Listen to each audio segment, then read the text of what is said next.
literally just got off the bus and the underground and the airplane from Glasgow. So I'm a bit flustered. Can you all hear me okay? Yes, everything is fine. What I was going to talk about, what I've been asked to talk about, was in a way very connected to how I've changed myself as a teacher. I started teaching back in 1993, a long time ago. And when I first started teaching, I think, I was basically led to believe, right from the beginning of my teaching, that the most important thing about language teaching was grammar. Unlike most Russian teachers, I'm ashamed to admit that I started teaching after doing a 1-month CELTA course.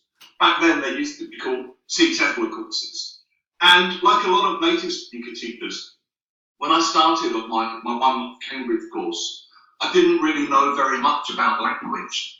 And almost from day one of the course, we were sort of led to believe that what would make or break us as teachers would be our ability to explain grammar meanings and our ability to show grammar forms.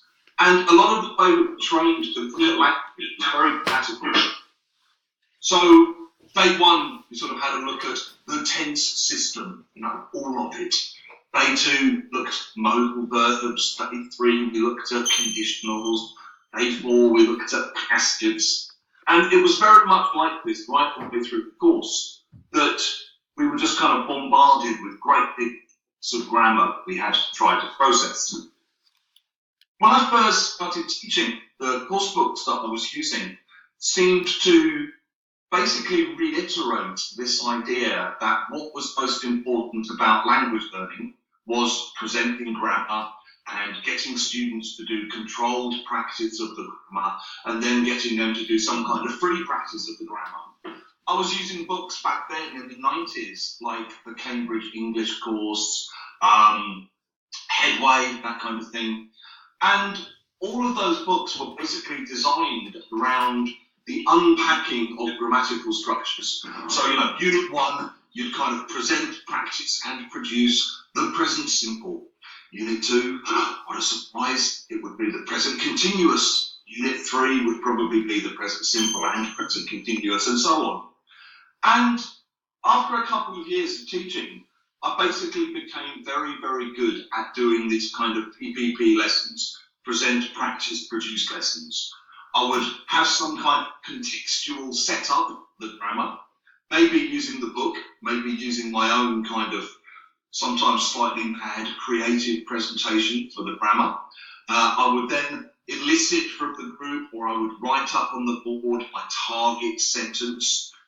Maybe I would walk into the room pretending that I'd broken my leg. I would point at my leg. I would do this to the students so they could try and sort of guess what the sentence was. Maybe eventually a student would say, "You've broken your leg."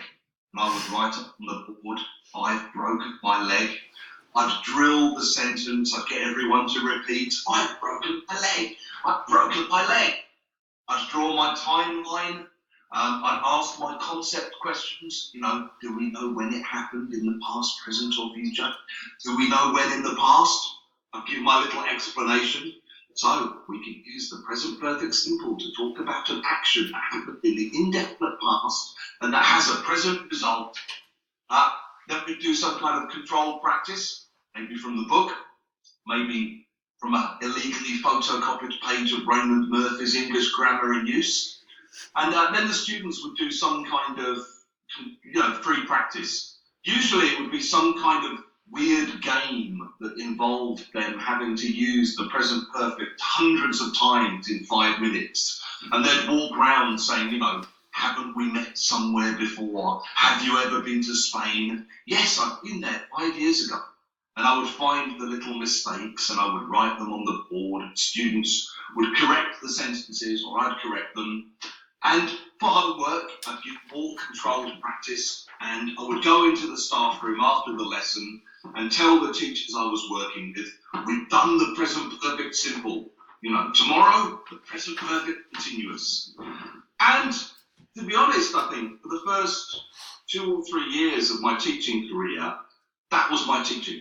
Obviously, I also did some vocabulary, we did some readings, lots of sort of random single words, we did some listening, some speaking. But I saw the main responsibility of a teacher at that time as being to do with grammar. But slowly, it changed, I think. And I think there were several different stages for me to think. Telephone. Sorry. Yeah, it's all right. It's like being in a normal class. There's always a student whose telephone rings. I have to confiscate the telephone until the end of the seminar, I'm afraid. I just shut it up. It's okay, it's normal. I think one thing that forced me to change was my own experience of properly learning a foreign language. When I first started teaching, I went to work in Indonesia. And to begin with, I tried to study grammar forms and meanings and learn single words. And a lot of the grammar I was learning was really weird. It was things like, the dog is barking. Sort of examples of the grammar, but not things that I could imagine saying. And then I would learn lots of single words, but I couldn't use them very well, because when I tried to use them, I would just be sort of translating from English and speaking English in Indonesian.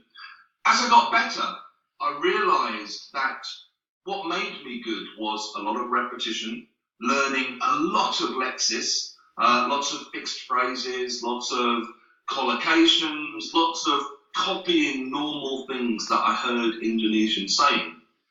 I also started to feel that a lot of what I was doing in the classroom was just boring and a bit of a waste of time, and it was killing my enthusiasm for what I was doing. I started to feel like if I had to do another exercise about Mary left when Bill arrived, Mary had left when Bill arrived, Mary was leaving when Bill arrived, if I had to keep doing these kinds of exercises, I'd go crazy. It got very boring for me as a teacher because I knew the answers, I knew the concept questions, I knew the timelines, I knew what students were going to say, I knew the mistakes they would make, and there was no kind of surprise or interest value. I also started to feel that a lot of the weird lessons I was doing to try to teach grammar were actually misrepresenting the way the language was used. So those kind of present continuous lessons I used to do where I would run around the classroom shouting, what am I doing? What am I doing? And I would pretend to ride a horse or pretend to ride a bicycle or pretend to be playing the guitar or something. And the students would shout out, you're riding a horse, you're riding a bicycle, you're playing the guitar. It took me a while to realise that that was actually a very strange way to use the language. And that just because I could produce those sentences from students in the classroom, it didn't mean they knew how to use the present continuous. It just meant they knew how to shout, you're playing the guitar at that time. And it took me time to realise that, in reality, when you see someone riding a bicycle in the street, generally you don't shout at them. You don't say, excuse me, you're riding a bicycle. Because, they know they're riding a bicycle. So I started to feel that a lot of the so-called grammar practice I was doing wasn't very useful or wasn't very realistic. I then had two final moments that kind of forced me to change in a way. One of them was when I did my Delta. I did my Delta in 1995, 1996. Excuse me, drinking tea. And one of the books I read was The Lexical Approach by Michael Lewis. And in this book, he talked a lot about a kind of a lexical way of looking at language. So thinking about collocations, thinking about contextual meanings, thinking about fixed phrases and semi-fixed phrases, and all of that resonated with me. All of that felt very familiar to the way I'd learned Indonesian. He also said, language is not lexicalized grammar. So it's not just grammatical structures that we can drop different words into at random. Instead, it's grammaticalized lexis. And this idea really stuck with me. This idea that really, when we're talking, It's the words that drive our communication, and the words have grammar that comes attached to them. And that as you get better in the language, part of what you learn to do is to add grammar to the words that drive your communication. So I often see students who just arrive in London and they basically got no grammar. They've just got words. So they say things like, hello, I want to buy coffee, not milk. How much is money? Okay, they can kind of do this. And they can order a black coffee and they can pay. As they get better, the key words basically stay the same. What changes is the grammar that they learn to use with the words. So they'll go into a shop and say something like, hi, morning, can I get a black coffee, please? How much is that? Thank you. And the message stays the same, but the grammar that attaches itself to the lexis changes. The final sort of light bulb moment that I had about how hard I was actually making things for my students happened about 1998. I was working at the University of Westminster, and I had this student, a Korean woman called Hye Jung, and she was a really good student. She'd been a kind of student activist in South Korea, and she was a very smart, very interesting woman. And one day after class, we were waiting on the second floor of the university for the lift. And I'm standing next to Hye. The lift doors opened. There were two people in the lift. And being a gentleman, I was waiting for her to go in first. And she wouldn't get into the lift. She was kind of talking to herself.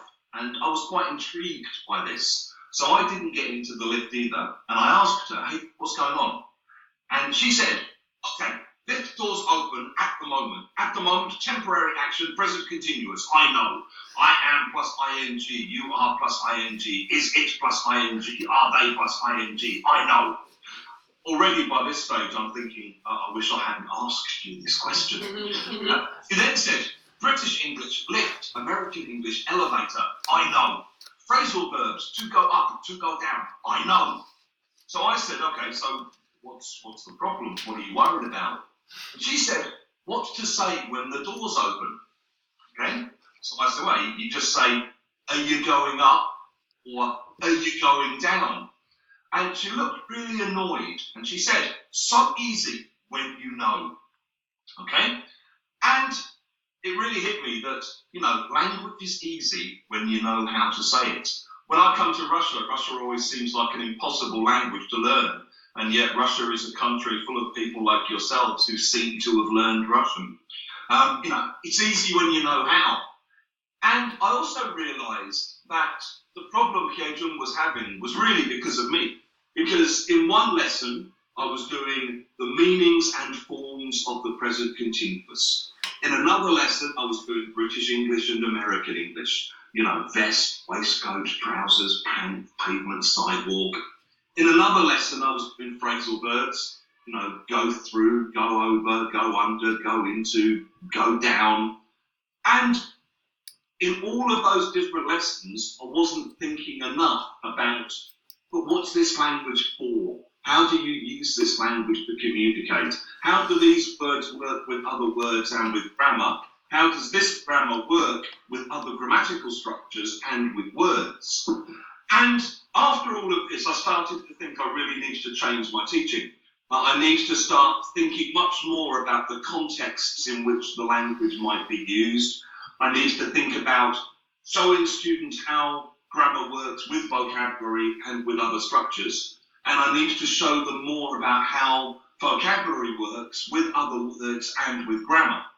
And this was a kind of very strange time for me because I felt like I wanted to change the way I'd been trained to teach. And I wanted to kind of make this leap, this jump away from my own educational background. But I didn't know where it was going to take me. And that's a scary thing to do, to kind of abandon your own training and move off into the darkness in the hope that you'll find somewhere interesting, but without really knowing. And this idea of leaping, it's a strange idea, kind of making this jump, because we talk about a leap of faith, like believing in God if you haven't seen any